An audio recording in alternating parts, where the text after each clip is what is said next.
Jersey City, bigger is better when it comes to planetariums, a bigger dome to make the audience ooh and ah, more pixels to make the stars and planets sharper, more colors to make them more realistic, more windows on intriguing but distant nebulas, more images of Earth as a shimmering jewel against the dark drape of space. This is especially true when the planetarium in question is in New Jersey, a state that perpetually has a chip on its shoulder.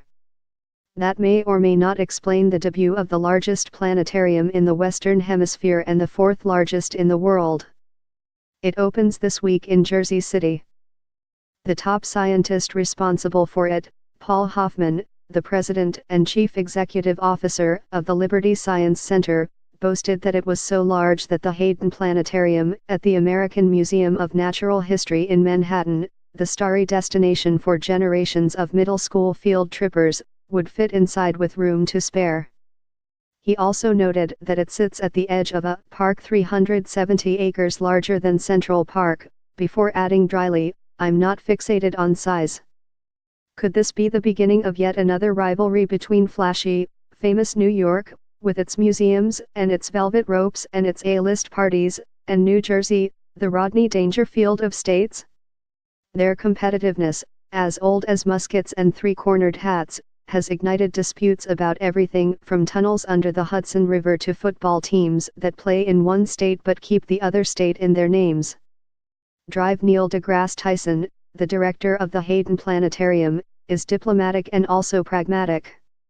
Schools in New Jersey might not come into the city because of the traffic and the bottlenecking that happens when you have to cross the Hudson River, he said.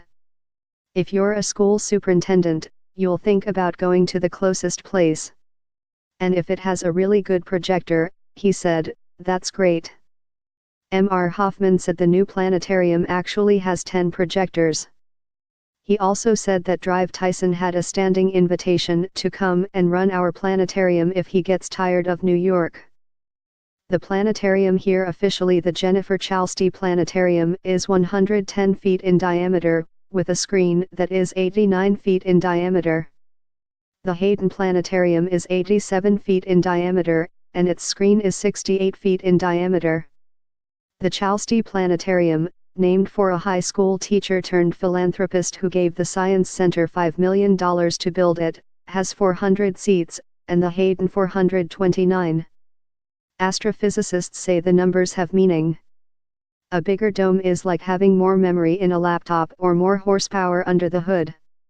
A larger planetarium better simulates the experience of being out in the night sky, Mr. Hoffman said. The experience is much more immersive. He is betting that the Chalsty's digital projection system, connected to servers that can display satellite images from space almost as soon as it downloads them, will be an audience attention getter, if only because it is the latest technology. He said the world has changed in the 17 years since the Hayden's last big update. We all work on screens nowadays, Mr.